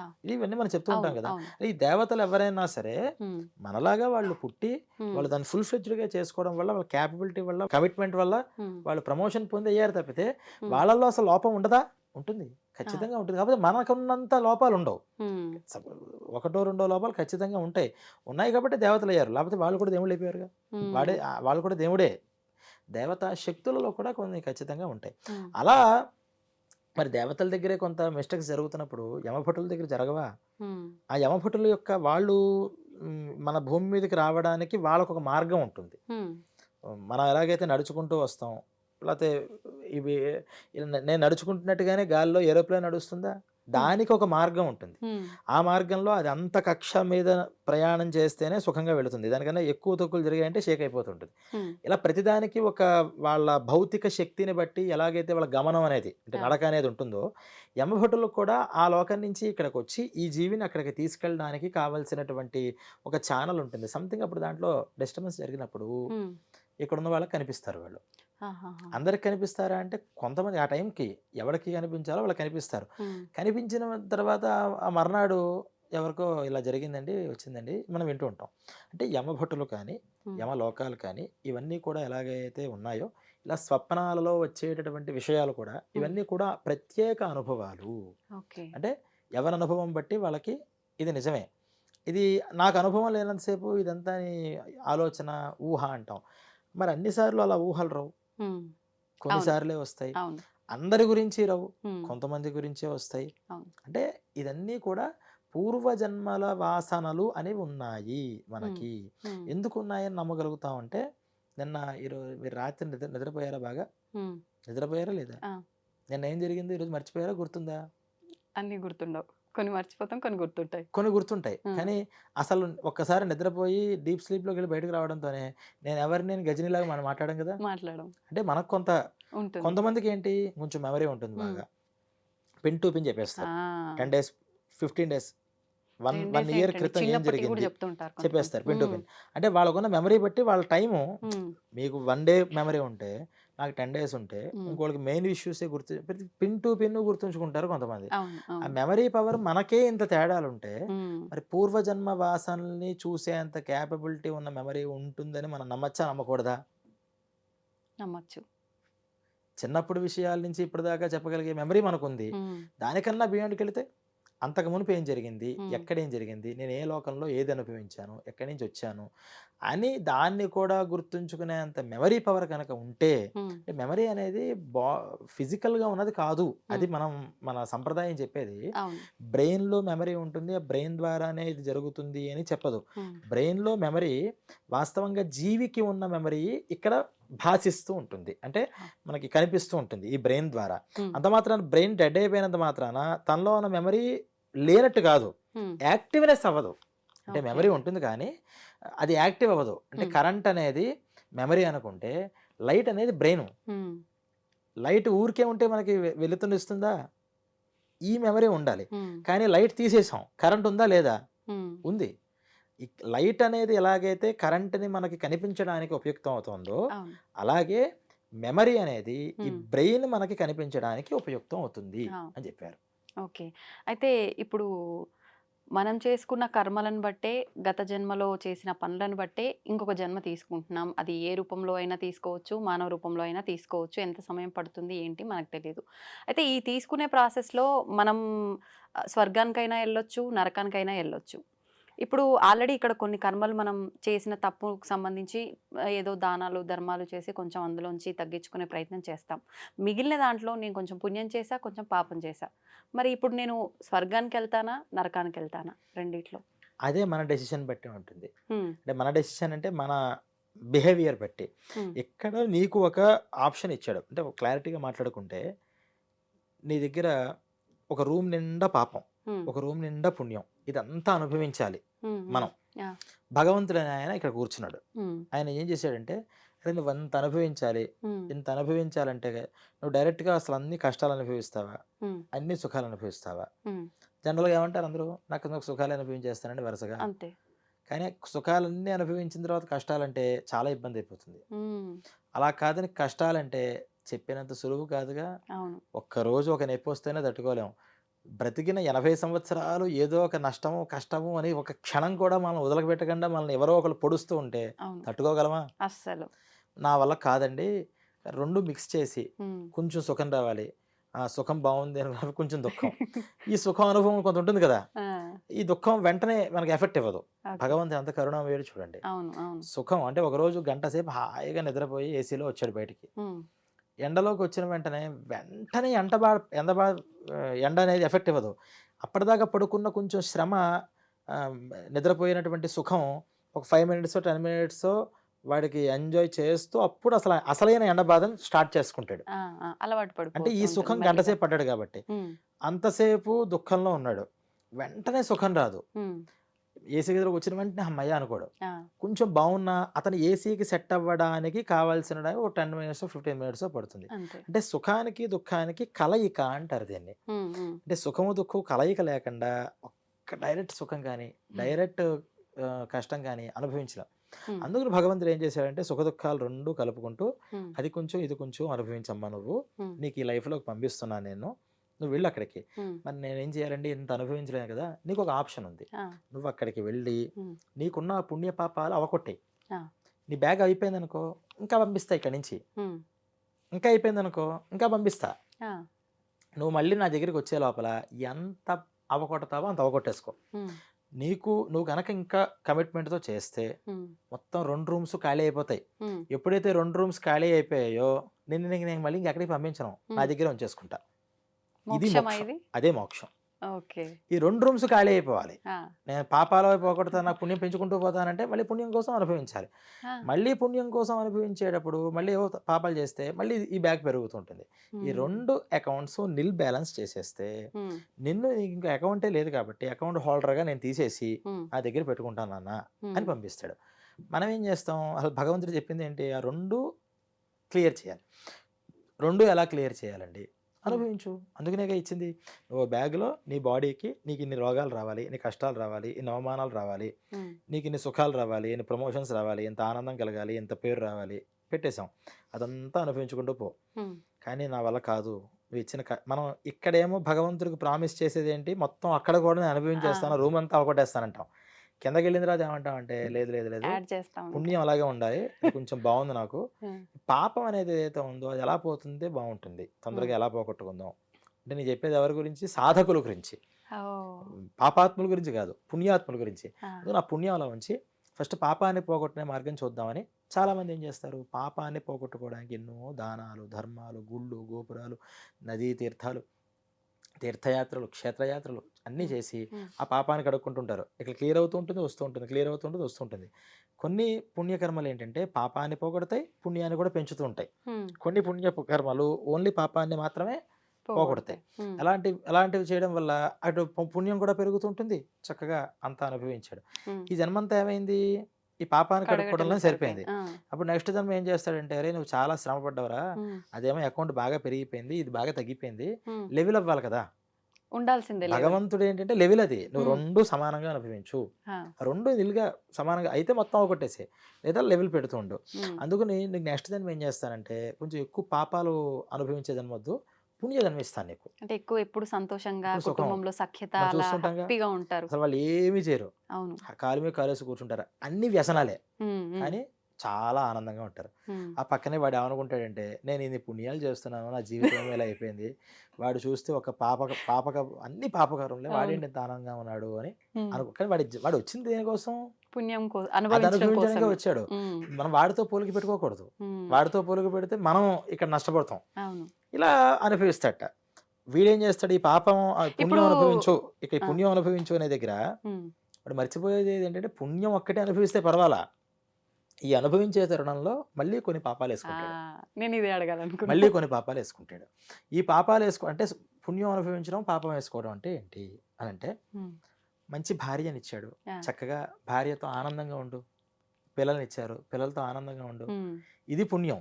కానీ మంచి భార్యను ఎప్పుడైతే ఇచ్చాడో, వీడు ఏం చేస్తాడంటే, ఆ భార్య కాకుండా వేరే స్త్రీలు అనేటటువంటి ఇల్లీగల్ అఫైర్ స్టార్ట్ చేస్తాడు. ఆ. ఇది ఏమవుతుంది? పాపం. కానీ పుణ్యాన్ని అనుభవిస్తున్నాడా లేదా? అక్కడ ఆ. సుఖాన్ని అనుభవిస్తున్నాడు. ఉమ్. ఉమ్. పుణ్యం అవుతోంది, కానీ పాపం కూడా పెరుగుతోంది. పెరుగుతోంది. పిల్లలు, ఉమ్. ఆ పిల్లలేమో పాపం ప్రేమగా వీడితో ఉంటూ ఉంటే, అస్తమాని ఈ పిల్లలు ఏమో తలకాయ నొప్పిగా ఉన్నా వాళ్ళు ఉమ్. విసుక్కుంటూ ఉంటాడు, అవును. వాళ్ళని కొడుతూ ఉంటాడు, వాళ్ళని దూరం పెడుతూ ఉంటాడు. ఉమ్. దూరం పెట్టడం వల్ల నా పిల్లల్ని పెట్టాను, వాళ్ళు దెబ్బకి అంటే కొంతమంది శాడిస్టులు ఉంటారు. అవును. ఈ శాడిస్టులకు ఆనందపడతారు. వాళ్ళు ఉమ్. పక్క వాళ్ళని బాధ పెడితే వాళ్ళకి కలిగే ఆనందమే. అవును. ఈ ఆనందం దేనివల్ల వస్తుంది? ఈ ఉమ్. పుణ్యం వల్ల వస్తుంది. ఆ. వాడు అది అనుభవించడానికి వచ్చాడు, ఉమ్. చక్కగా అనుభవిస్తున్నాడు, ఉమ్. ఆనందపడుతున్నాడు, కానీ పక్కవాడు బాధపడుతున్నాడు కదా, ఇదంతా మళ్ళీ పాపం కింద పెరుగుతుంది. ఉమ్. ఇదంతా కంప్లీట్ చేసి జన్మ అయిపోయింది, మళ్ళీ పైకి వెళితే అకౌంట్ రివర్స్ అయిపోయింది. ఉమ్. పాపం ఏమో అంత పెరిగింది, పుణ్యం ఏమో తగ్గిపోయింది. ఉమ్. ఇదేంటంటే అంటే, అరే నీకేం చెప్పానురా నేను, ఆ ఉమ్. పుణ్యం అనుభవించుకోరా నైనా, దాన్ని తర్వాత నీకు లెవెల్లో ఇస్తానంటే నువ్వు వెళ్ళి మొత్తం దాన్ని జీరో చేసేసుకున్నావు, దీన్నేమో 100% చేసావు, ఇప్పుడు ఈ రూమ్ అంతా నిండింది, ఉమ్. నీకు మళ్ళీ పుణ్యజన్మ కాదు, మళ్ళీ పాపిష్ట జన్మిస్తాను, మళ్ళీ వెళ్ళి అంటాడు. ఉమ్. ఇంకా అన్ని దరిద్రాలే, వాడు ఏం ముట్టుకుంటే భస్మం అయిపోతుంటుంది. ఇక అన్ని పిల్లలు అందరూ రాళ్ళతో కొడతారు, కొట్టి చంపేస్తారు. ఉమ్. నడి రోడ్డు మీద కుక్క చావు అంటాం కదా, ఈ కుక్కల్లాగా పుట్టి లారీ గుద్ది గుద్ది గుద్ది దాని మీద వెళ్ళి పేస్ట్ అయిపోయి ఎముకలతో సహా, అది పేస్ట్ చివరి దాకా కూడా, ప్రాణం పోయేదాకా కూడా ఆ నొప్పిని అనుభవిస్తూనే ఉంటాడు. ఘోరమైన చావు. ఘోరమైన చావు అనమాట. ఉమ్. ఇవన్నీ దీని మీద వస్తాయి. ఇదంతా వెళ్ళిన తర్వాత మళ్ళీ క్లియర్ చేసుకుని ఇంతే, ఉమ్. ఇంకా అది పెరుగుతుంది. అదే అదేదో సినిమాలో చూపించినట్టుగా ఇలా నొక్కుతుంటే ఒక శవం లేస్తూ ఉంటుంది, మళ్ళీ పడుతూ ఉంటుంది, ఇంత అనమాట. ఇక్కడ Okay. కూర్చుని కూర్చుని కూర్చుని ఏం చేయాలో తెలియదు. ఉమ్. కానీ భగవంతుడు చెప్పిన దానికోసం వాళ్ళని ఇక్కడికి కాదు. ఇక్కడికి వచ్చిన తర్వాత పుణ్యపాపాలను రెండు కూడా చెప్పమన్నాడు, ఉమ్. బాగుంది. వాటిని మనం సక్రమంగా పెట్టుకోవాలి. సక్రమంగా పెట్టుకోవాలంటే ఏంటి? ఫస్ట్ మనకి ఒకళ్ళు ప్రీచ్ చేసేవాళ్ళు కావాలి, టీచ్ చేసేవాళ్ళు కావాలి, సరిగ్గా నియామకం చేసేవాళ్ళు కావాలి. ఉమ్. అందువల్ల మనం ఒక గురువుని ఆశ్రయించాలి అని, ఒక గురువుని ఆశ్రయించాలట. ఉమ్. కనిపించిన ప్రతి ఒక్కళ్ళని ఏం చెప్తే వెళ్ళిపోతామంటే 100 మార్గాలు ఉన్నాయి, అన్నీ కరెక్టే, మనం దేంట్లోనే వెళ్ళాం. ఉమ్. ఒక గురువుని ఆశ్రయించాలి. చావు అంటే చచ్చిపో, ఆ. బ్రతుకు అంటే బ్రతుకు, ఉమ్. కూర్చో అంటే కూర్చో, నుంచో అంటే నుంచో, అంతా ఆయనకి ఇచ్చేసాం. ఆ. ఆ పుణ్య పాపాలు ఎవరి మీద వస్తాయి? ఆయనకే వస్తాయి. మనల్ని ఒకవేళ రాంగ్ వేలో లీడ్ చేస్తే తీసుకెళ్తే, ఆ. ఆ పాపం మనకు లేదు. ఎందుకంటే ఆయన మీద నమ్మకంతో ఆయన చెప్పాడని చేశాను, అవును. నాకేం దాంట్లో ఎటువంటి స్వార్థము లేదు. ఉమ్. అప్పుడు ఏమవుతుంది? ఆ పుణ్య పాపాలన్నీ ఆయన మీద పడతాయి, మన మీద ఉమ్. పడవు. ఉమ్. అందువల్ల ఆయన్ని, ఒక గురువు అనేటువంటి ఆయన పట్టుకుని, "ఓ, నువ్వు ఇలా వెళ్ళరా, నువ్వు ఇలా చెయ్యి, ఇలా చెయ్యి" అంటే ఆ ప్రకారం మనం అడుగులు వేసుకుంటూ వెళ్ళిపోతే ఉమ్. కొంత జ్ఞానం, అంటే కొన్ని కొన్ని ప్రాక్టికల్స్ మనం చేయగా మనకు ఒక మైండ్ సెట్ వస్తుంది. ఉమ్. ఓ, ఇన్ని పుణ్యపాపాలు ఉన్నాయి, ఇక్కడ నేను అనుభవించాలి, సరే పుణ్యం ఎలాగో అనుభవిస్తాం. ఈ పుణ్యాన్ని పోగొట్టుకోవాలంటే ఎలాగా అంటే, ఈ పుణ్యకర్మ అంతా నాది కాదు అనుకుంటే చాలు. ఆహా. ఎంత సింపుల్ తెలుసా మీకు? ఉమ్. పుణ్యం కానీ పాపం కానీ నాది కాదు, ఉమ్. చాలా సింపుల్ ఇది. ఎలా? ఇదే, ఉమ్. ఈ పుణ్యం పాపం నాది నాది. అంటే, నేను కష్టపడితే ఉమ్. ఇది వచ్చింది, నేను ఎంతో కష్టపడ్డాను కాబట్టి ఇది జరిగిందని అనుకుంటున్నాను కదా ప్రతి అవును, దగ్గర. అవును, అవును. ఇది నాది కాదురా నాయన, అసలు నాదేం లేదు, ఉమ్. జస్ట్ అలా జరిగింది అంతే, బై యాక్షన్ ఇవన్నీ వెళ్ళిపోయాయి. ఆ. అసలు నేను అనుభవించేవాడిని కాదు, నేను చేసేవాడిని కాదు, దీని మీద నాకు అసలు ఎటువంటి అటాచ్మెంట్ లేదు, ఆ. నేను అన్నిటినిచ్చి నేను విముక్తి. దూరంగా ఉన్నవాడిని ఉమ్. అని వాడు ఫీల్ అవ్వగలిగితే, ఉమ్. ఆ ఒక్క క్షణం దాన్నే జ్ఞానం అంటారు. అది ఒక్కసారి రావడంతో ఏమవుతుందంటే, ఈ అటాచ్మెంట్ తెగిపోతుంది, ఉమ్. సన్న దారం అది. అది తెగిపోయిన వెంటనే ఇప్పుడు ఆ రూమ్స్ ఏమైపోయాయి? ఉన్నాయి అక్కడే, ఉన్నాయి. కానీ ఇతనికి సంబంధం లేదు. ఉమ్. టక్మని తీసుకున్నాడు, భగవంతుడు ఆయన దగ్గర పెట్టేసుకున్నాడు. ఓకే. మీకు అర్థమైందా? ఆ. ఆ. ఆ రూమ్స్కి, పుణ్యపాపాలు అనేటువంటి 2 రూమ్స్కి ఉన్నాయి. ఉమ్. ఈ జీవుడికి సంబంధం ఎక్కడుంది? ఆ. ఇది నాది అని అనుకోవడంలో ఇది మమకారం అంటారు, అవును, అవును. ఇది నేను అనుభవిస్తున్నాను ఉమ్. అహంకారం అంటారు. అహంకార మమకార రూపంగా ఆ థ్రెడ్స్తో కట్టాడు ఇలాగ ఆయన. నువ్వు ఈ థ్రెడ్స్ని వదిలేసి ఎంత అనుభవిద్దామన్నా అది బావిలో నీళ్ళలాగా ఊరుతూనే ఉంటుంది. అవును. ఈ 2 థ్రెడ్స్‌ని గమనించి ఓహో! ఇక్కడుందా సీక్రెటు. వీటిని కట్ చేసేద్దాం అని ఎవరైతే వీటిని కట్ చేస్తారో జ్ఞానాగ్నో దగ్ధకర్మాణి అని ఈ 2 ఏమవుతాయంటే ఈ 2 లింక్స్ లేనప్పుడు వాటితో ఈ జీవుడికి సంబంధమే లేదు కదా. అంటే 2 రకాలు. ఒకటి అవన్నీ అనుభవించి జీరో బ్యాలెన్స్ చేసుకుని భగవంతుడి దగ్గరికి వెళ్ళిపోవడం ఒక పద్ధతి. రెండోది వాటితో మనకున్న లింక్‌ని కట్ చేసుకుంటే సరిపోతుంది కదా. అది అసలు ఎవరి వల్ల కాదు. మొత్తం జీరో అనేది ఎవ్వరి వల్ల కాదు. ఏం చేయాలి? దానికి ఆ పుణ్య పాపాలకి మనకి ఉన్నటువంటి లింక్‌ని కట్ చేసేసుకుంటే ఎప్పుడైతే లింక్ లేదో నాకు ఎంత అకౌంట్ ఉందో నాకు దాంట్లో పుణ్యం ఉన్నా పాపం ఉన్నా అంతా నాకు సంబంధం లేదు. నేను వదిలేసా. ఎవరిది అది? అంతా భగవంతుడిది. ఆయన అకౌంట్లో పడిపోయింది. ఆయన ఏం చేస్తాడంటే నాకు ఇవన్నీ ఎక్కడ పడతాయిరా నాయన, ఇవన్నీ భస్మం అంటాడు. ఇలా రావడం కోసం ఈ మానవ జన్మ పంపించారు. మరి అలా వెళ్ళాలి అంటే మనకు తెలియాల్సింది ఏంటి? ఫస్ట్ అసలు పుణ్యం అంటే ఏంటి, పాపం అంటే ఏంటి, చేస్తే ఎలా ఉంటుంది, నెక్స్ట్ జన్మ అంటే ఇక్కడికే. ఈ రోజు నేను ఆనందంగా ఉన్నా, ఎవరినో కొట్టేశా, మోసం చేశా, దొంగతనం చేశా, అబద్ధం ఆడేశా, నేను ఈరోజు బిందాస్గా హాయిగా ఉన్నానా లేదా అని అనుకుంటే పాపం. అరే ఇప్పుడు చేసేసాను బాగానే ఉంది, ఈ రోజు కాకపోతే 10 రోజుల తర్వాత అయినా వాడికి నేను తెలుస్తాను, తర్వాత నేను వాడికి మొహం చూపించుకోగలనా. ఇది కొన్ని రోజులు, కొన్ని సంవత్సరాల క్రితం మైండ్ సెట్ ఇలా ఉండేది మనకి.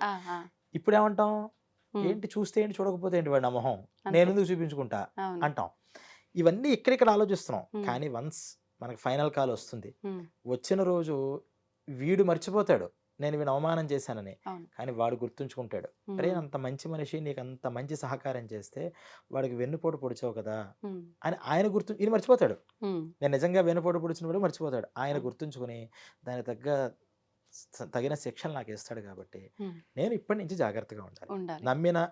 నమ్మక ద్రోహాలు చేయకూడదు, అబద్ధాలు ఆడకూడదు అని ఎవరికి వాడు లోపల చెప్పుకోగలగాలి. అంటే ఏం కావాలి, ఏం జరుగుతుంది అనేది ఖచ్చితంగా తెలియాలి. చాలా మందికి తెలియదు, తెలుసుకునే జ్ఞానం ఉండాలి. లేదు అసలు మీకు ఈ రోజుల్లో చాలా మందికి ఏది జరిగితే ఏంటని కూడా తెలియదు. ఆ మధ్యన అపరిచితుడు సినిమా వచ్చిన తర్వాత ఈ కుంభీపాకం, రౌరవం అని కొన్ని పేర్లు తెలిసి కురుమి భోజనం అనే దానికి ఇదంటారన్నమాట అదంటారన్నమాట అని ఆ సినిమా తీయడం వల్ల కూడా కొంత ఉపయోగమైంది. అంటే అసలు కనీసం నరకం, ఇప్పుడు గరుడ పురాణం అని మనం చెప్తే ఈ ప్రేక్షకులు ఎందుకు వింటారు అంటే అపరిచితుడు సినిమాకి దగ్గరగా ఉందా లేదా అని వింటున్నారంటే కారణం అపరిచితుడేగా, సినిమాగా. కాబట్టి సినిమా వల్ల కూడా కొంత ప్రయోజనం ఉంది. కానీ అసలు బేసిక్ మనం ఎంత చర్చించుకుంటున్న కారణం ఏంటంటే ఈ మైండ్ సెట్తో మనం ఈ నెక్స్ట్ ఎపిసోడ్స్లో మనం గరుడ పురాణం వింటే మనకు తెలిసేది వేరు. ఇదేం చెప్పకుండా పలానా శిక్షట, ఆ శిక్ష ఎలా ఉంటుంది, వేయిస్తారట ఇంకోటి కామెడీగా చూడడం వచ్చేసింది మనకి. శిక్షణ కూడా ఏం జరుగుతుందో భయపడం మనం ఇప్పుడు. ఎందుకంటే మనం భయపడడం కోసం హర్రర్ సినిమాలు చూస్తాం. మనకు భయపడడం కూడా ఆనందం, భయంకరం. అసలు ఇంకా సరే పూర్వం మమ్మీ చూస్తే అప్పట్లో భయపడేవాళ్ళు. మమ్మీ కాదు దానికి ఇంకో తాతయ్య ముత్తాత అన్నీ వచ్చాయి. ఎన్ని వచ్చినా సరే భయపడే రోజుల్లో డబ్బులు ఇచ్చి సరదాగా ఇంకా ఎక్కువ ఎవరు భయపడతారని భయపడడం కోసం సినిమాలకు వెళ్ళే రోజుల్లో ఉన్నాం. ఇప్పుడు ఈ నరకాల గురించి చెప్తే ఎవరైనా భయపడతావా? లేదు. సినిమాలు అంటారేంటి, హారర్ హౌసెస్ అని చెప్పి, హారర్ హౌసెస్ దాంట్లో అంటే ఇంకా సాహసం పూర్వం సాహసం ఇప్పుడు భయానకం. అది దాని పేరు. పైకి వెళ్ళి పై నుంచి కింద పడిపోతూ ఉండడం అంటే రకరకాల భయపడడమే వ్యసనంగా మారిపోయింది ఈ రోజుల్లో. ఇప్పుడు గరుడ పురాణం ఎవరైనా భయపడుతుందా అంటే గరుడ పురాణం భయపెట్టడం కోసం కాదు. భయపెడితే ఎన్ని రోజులు కంట్రోల్ ఉంటాడు, ఎలా కళ్ళు కప్పుడుదామా అని చూస్తుంటాడు. అంతే, అలవాటైపోతుంది. వాళ్ళు రియలైజేషన్ రావాలి అంటే ఇప్పుడు దాకా ఈ ఉపాధిఘాతం అంతా మనం మాట్లాడుకున్నాం కదా, ఈ మైండ్ సెట్ తో కరెక్ట్ గా ఆలోచిస్తే నిజమే కదా. ఇప్పుడు మనకు వచ్చింది వైరాగ్యం. అందుకనే వైరాగ్యం అనే దాంతోనే ధర్మం అనేది పూర్తిగా నిలబడుతుంది. భక్తి కూడా వైరాగ్యం వల్ల నిలబడుతుంది. ధర్మం కానీ భక్తి కానీ ఏదైనా మనకు రావాలంటే వైరాగ్యం. ఏంటి వైరాగ్యం అంటే ఇదే. అసలు నీకేంట్రా, నువ్వు ఏ పని మీద వచ్చావు, నువ్వు చేయాల్సింది ఏంటి, ఏం చేస్తున్నావు అని ఒక్కసారి మనం ఆలోచించుకుంటే ఆటోమేటిక్గా మనం ఏం చేయాలి అని మనకు ఒక ప్రశ్న పుడుతుంది. అందువల్ల ఈ రోజు మనం ఇవన్నీ కూడా చెప్పుకోవడం జరిగింది. అయితే కొన్నిసార్లు ఈ పాపం పుణ్యం మూటగట్టుకునే ప్రాసెస్లో మనం ఎక్కువగా వింటూ ఉంటాము, మొన్న వాళ్ళని ఇబ్బంది పెట్టాడు, మామూలుగా ఇబ్బంది పెట్టాడు, ఇప్పుడు అనుభవిస్తున్నాడు అని అంటుంటారు. అయితే నిజంగా వాళ్ళని ఇబ్బంది పెట్టినందుకే ఇది అనుభవిస్తున్నాడు అనుకుంటే, ఈ పాపం ఇక్కడితో క్లోజ్ అయిపోతుందా? ఇది ఇంకా మళ్ళా కొంచెం కొనసాగి అక్కడ మనం బ్యాగ్‌లో దాచిపెట్టుకోవడం లాంటిది ఉంటుందంటారా? అంటే ఇది ఎలా ఉంటుందంటే, కొన్ని పాపాలు ఆల్రెడీ మనం ఏవైతే అకౌంట్ మీద వచ్చామో అవి మనం అనుభవిస్తూ ఉంటాం. హ్మ్. ఈ లోపల మళ్ళీ మనం కొన్ని ఎక్స్‌ట్రా పాపాలని వేసుకుంటూ ఉంటాం. హ్మ్. ఆ పాపాలు ఏమవుతాయంటే, మన పుణ్యకర్మ గనక కొంచెం మంచిగా ఉంటే, హ్మ్. పుణ్యకర్మ ఎక్కువ ఉన్నవాడే పాపాన్ని ఇన్‌స్టాంట్‌గా అనుభవించేస్తాడు. ఆహా! పుణ్యకర్మ అస్సలు లేనివాడు హ్మ్. పాపాన్ని ఈ జన్మలో అనుభవించడు. హ్మ్. బాగా గుర్తుంచుకోండి. ఓకే. ఓకే. ఒకడికి వాడు లేస్తే తెల్లారి చేసేదన్నీ పాపాలే. కానీ ఎంత హాయిగా ఉన్నాడండి. ఏయ్! కొన్ని రోజులైన తర్వాతనే అనుభవిస్తాడంటాం. వాడు అనుభవించడు. ఆ! 80 సంవత్సరాలు వచ్చేదాకా బ్రతుకుతాడు. పాపీ చిరాయు. అంతే. 80 దాటిపోతుంది. హ్మ్. పిల్లలతో ఇంకా ఆనందంగా ఉంటాడు. హ్మ్. ఫస్ట్‌లో 30 ఇయర్స్‌లో అన్నాం ఈ మాట. ఎన్ని రోజుల్లో కొన్ని రోజులు తర్వాత వాడి వాడి పాపం ఉంటుంది. పండుతుంది. చుక్కలు ఇంక పండదా? కనిపిస్తాయి. 80 ఏళ్ళు వచ్చినా పండదా ఇంకది? అది ఎప్పటికి పండదు. ఆయన పండిపోయాడు. ఆయన పండిపోయాడు గానీ, ఈ పాపం మాత్రం పండట్లా. ఆ! ఏంటి దీనికి కారణం అంటే, వాడికి పుణ్యం అనేది కూడా లేదు. నిజంగా పుణ్యం అనేది కనుక ఉంటే, ఆ పుణ్యం ఏం చేస్తుందంటే, అరే! పాపం పెంచుతున్నావు, హ్మ్. ఖచ్చితంగా అనుభవించు దీన్ని. ఆ! వెంటనే ఏమవుతుంది చెప్పండి మీరు ప్రాక్టికల్‌గా ఆలోచించండి. హ్మ్. ఆ పుణ్యం ఒక్కసారి పాపాన్ని అనుభవించడానికి తీసుకొచ్చింది. ఒక వయస్సులో ఉన్నప్పుడు పిల్లలకి ఏదో ఘోరమైన ఒక రోగం వచ్చింది. హ్మ్. ఎంతటి వాడైనా ఆ ఊపు తగ్గుతాడా లేదా? ఒక్కసారి "అరే! ఖచ్చితంగా. ఏదో తగిలింది, నా పిల్లలకు ఆ! తగిలింది" అని ఇలా పిల్లల అయిందే. కోసమైనా ఒక స్పీడ్ బ్రేకర్ పడుతుంది. అవును. ఆ పుణ్యం ఏం చేస్తుందంటే స్పీడ్ బ్రేకర్‌లా ఉపయోగపడుతుంది. ఆ పాపాన్ని కంట్రోల్ చేస్తుంది. హ్మ్. వాడికి పొరపాటున ఆ పుణ్యం అకౌంట్ అసలు లేదా? లేదు. లేకపోతే కొంచెమే ఉందా? హ్మ్. నీ ఇష్టం ఇంకా కానీ, హ్మ్. ఇంకా వేసే 10 మందిని.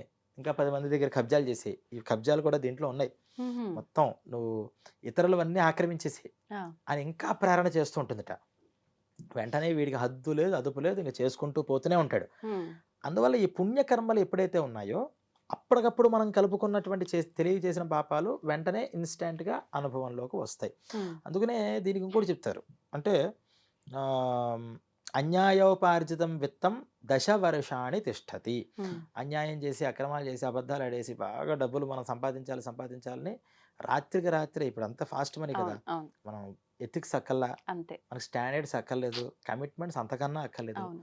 ఫాస్ట్ మనీ నువ్వు ఎంత ఫాస్ట్‌గా ఇస్తున్నావు నీతో నాకేంటసలు? హ్మ్. పూర్వం ఒక దగ్గర ఉద్యోగానికి చేరితే, అమ్మో! మనం జీవితాంతం ఇక్కడేరా మనకి నిజాయితీగా. ఆయనే హ్మ్. దేవుడు. ఆ రోజులవి. అవును. ఇప్పుడు అవును. నువ్వు కాకపోతే ఇంకోడు గంటలో ఇంకోడు ఇప్పుడే అపాయింట్‌మెంట్ రెడీగా ఇస్తాం. ఉంటది. అంతే. ఇంకోడు 10,000 ఎక్కువ ఇస్తానంటే గుడ్ బై అంటాడు. అంతే. 10 సంవత్సరాలు చేయనివ్వండి. హ్మ్. ఉద్యోగస్తులు ఎలా ఉన్నారు?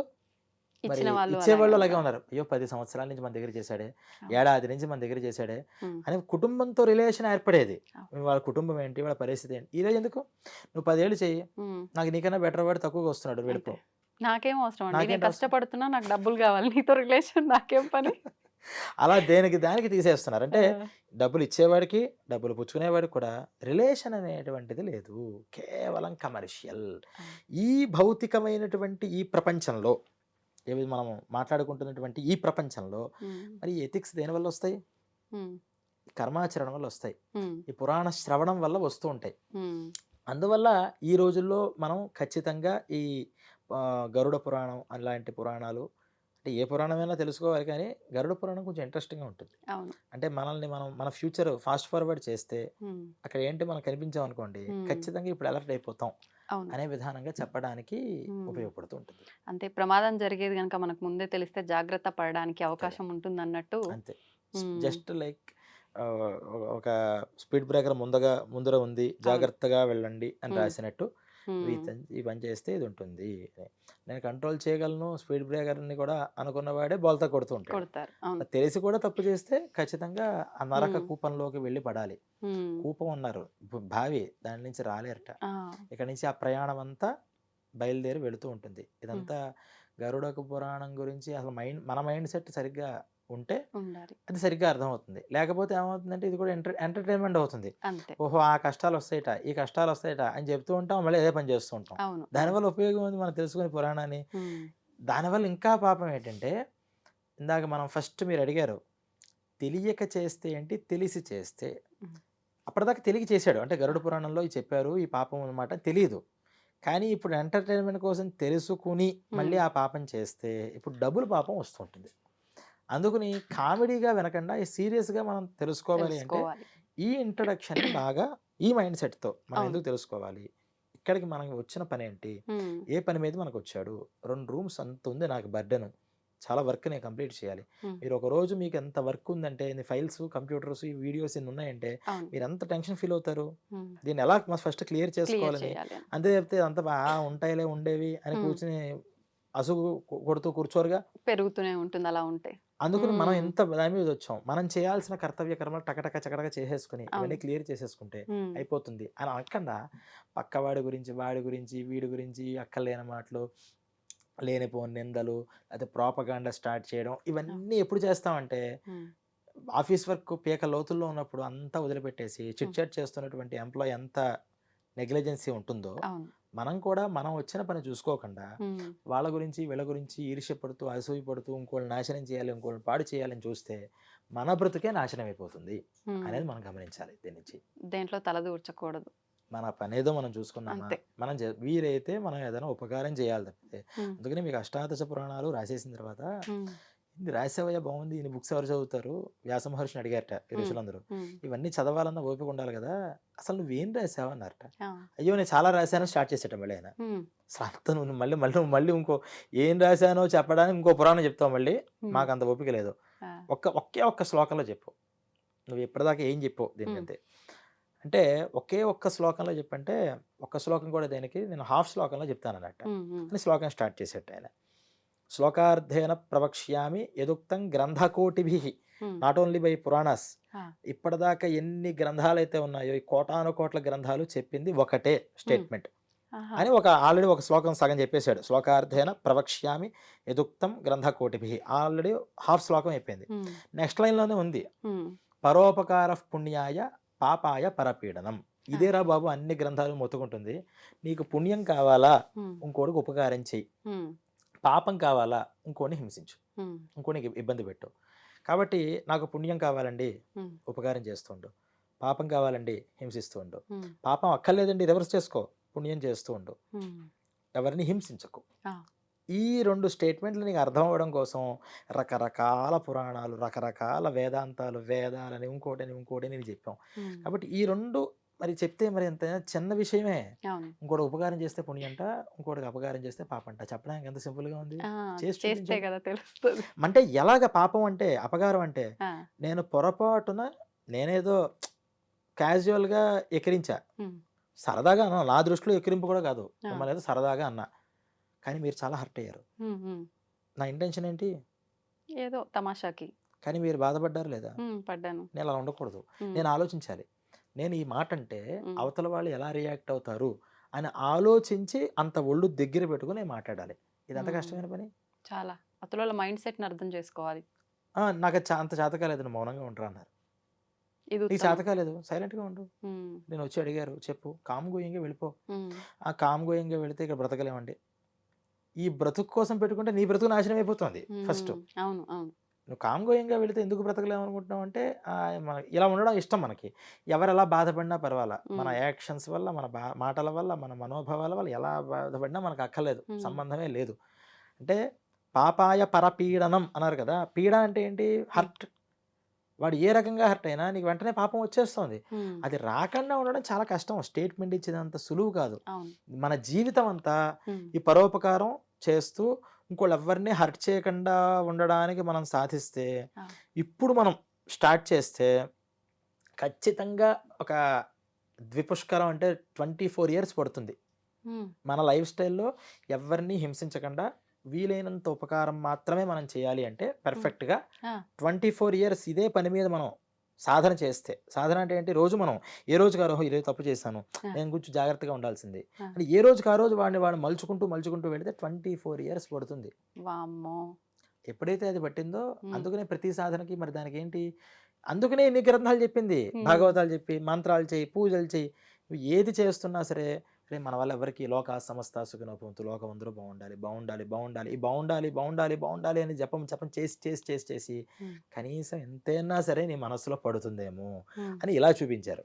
లేదు, నువ్వు నదీ స్నానాలు చేయి, అక్కడ చేయడం వల్ల అరే ఎన్నో పాపాలు చేశాను రా, ఈ జన్మలోనే జాగ్రత్తగా ఉండాలి అనే జాగ్రత్త వస్తుందేమో అని అన్ని చెప్పారు. అంటే అవన్నీ మనకు ఉపయోగం అవుతూ ఉంటాయి, ఈ నదీ స్నానాలు కానీ ఇవి కానీ.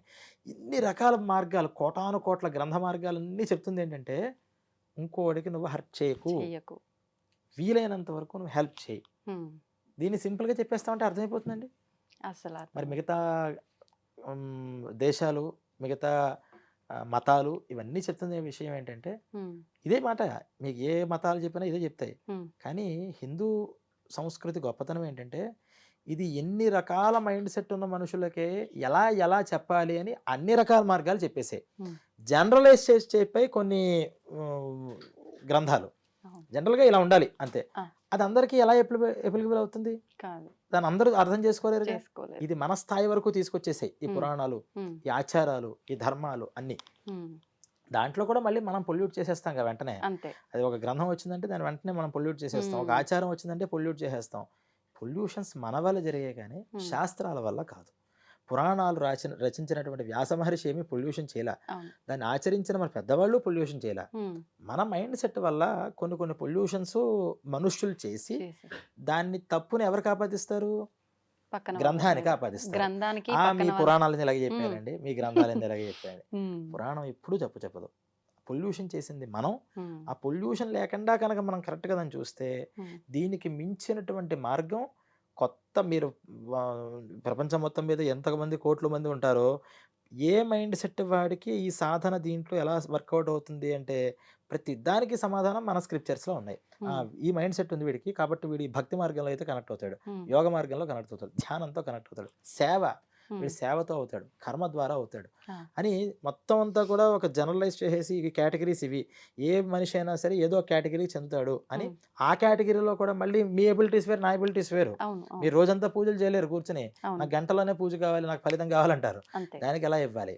నేను రోజంతా కూర్చుని చేస్తానండి, నేనేం చేయాలంటాను నేను. ఉమ్. ఇలా రకరకాల వాళ్ళకి మళ్ళీ దాంట్లో మరి ఎంత చెప్పండి. ఇది ఒకళ్ళు చేసిన శ్రమ పోనీ ఎవరు ఒక ఆయన నా వెనకాలే రండి అని చెప్పాడా? రాలా. కొన్ని కోట్ల మంది మహర్షులు. మరి ఎంతమంది మహర్షులు కూడా ఒక అసత్యం గురించి పోరాడేవాళ్ళు ఎవరైనా ఉంటారండి? నిజంగా పోరాడారు అనుకోండి, మరి వాళ్ళలో వాళ్ళకి ఎన్నో భేదాభిప్రాయాలు ఉండద్దా? భేదాభిప్రాయాలు లేవు, భిన్నాభిప్రాయాలు ఉన్నాయి. ఉన్నాయి. భేదాభిప్రాయం ఏ మహర్షి మధ్యలో లేదు, లేదు. భిన్నాభిప్రాయం ఉంది. ఒక ఆయన దీన్ని చూసి ఇదంతా లైట్ బాగుంది, స్క్వేర్ షేప్లో ఉంది అన్నాడు. ఇంకో ఆయన ఇది చూసి ఇది వైట్ కలర్లో ఉంది బాగుంది అన్నాడు. ఇంకో ఆయన బిగ్గా పెద్దగా ఉంది బాగుంది అన్నాడు. అంటే ముగ్గురు అభిప్రాయాలు మంచి కరెక్టే, పాజిటివ్. కానీ ఒక ఆయన అభిప్రాయం కాంతి మీద పడింది, ఒక ఆయనదేమో ఆకారం మీద పడింది, పరిణామం మీద పడింది. భేదాభిప్రాయం అంటే ఏంటి? నేను లైట్ అంటాను, పక్క ఆయనేమో ఫ్యాన్ అంటాడు. అవును. ఈ భేదాభిప్రాయం అనేది మన మహర్షుల మధ్యలో లేదు. లేదు. భిన్నాభిప్రాయానికి భేదాభిప్రాయానికి తేడా తెలియక మన వాళ్ళు ఏం చెప్తారంటే ఒక మహర్షి ఏమో చేయమని చెప్తాడండి, ఇంకో ఆయన చేయొద్దంటాడు. మీ మహర్షులకి ముందర మీ పురాణాలన్నీ క్లారిటీ లేదంటారు. అది అర్థం చేసుకోవడం కూడా మనకి చేత అవ్వాలి. మన గ్రంథాలు ఊరికే చదివేస్తే అర్థం కావు. ఈవెన్ మన గ్రంథం చదవడానికి కూడా ఒక ఎలిజిబిలిటీ అనేది ఉండాలి. నిజంగా ఇదంతా వినడానికి కూడా చాలా, ఇందాక నేను అన్నట్టు బుర్ర పెట్టాల్సిందే. కొంచెం కాన్సన్ట్రేషన్ గా వింటేనే ఈ విషయాలు అర్థమవుతాయి. అవును. మనం ఊరికే సరదాగా వింటే అర్థమయ్యే విషయం కాదు ఇది. కాదు. కానీ ప్రస్తుత పరిస్థితుల్లో ప్రతి ఒక్కరికి అవసరమైన ఒక మాటలు ఇవన్నీ కూడా నిజంగా మీరు చెప్పే విధానం కూడా ఇప్పుడు మన పెద్దవాళ్ళు ఎలా చెప్పుకుంటూ వచ్చారో ఒక్కొక్కరి మైండ్ సెట్కు ఒక్కొక్కరికి అర్థమయ్యేలా మీరు చెప్పే విధానం కూడా అంతే బాగుంది. నిజంగా మీరు ఇందాక అన్నట్టు అది ముందు మనం తెలుసుకోవాలి అని అంటే అసలు ఏంటి అనేది ఇది తెలుసుకుంటేనే అది అర్థమవుతుంది అని నిజంగా ఒక అవగాహన అనేది వస్తుంది ఈ వీడియో కనుక చూస్తే. సంతోషం అండి, నిజంగా నాకైతే చాలా హ్యాపీగా ఉంది. స్టార్టింగ్లో భయం అనిపించింది నాకు, ముందు శిక్షలు ఇది అనగానే లేదు నిజంగా తెలుసుకోవాల్సిందే అనే ఒక అవగాహన నాకు వచ్చింది. చూద్దాం దీన్ని మన ప్రేక్షకులు కూడా ఎంతవరకు ఆదరిస్తారో, ఎంతవరకు తీసుకెళ్లాలని కోరుకుందాం. ధన్యవాదాలండి.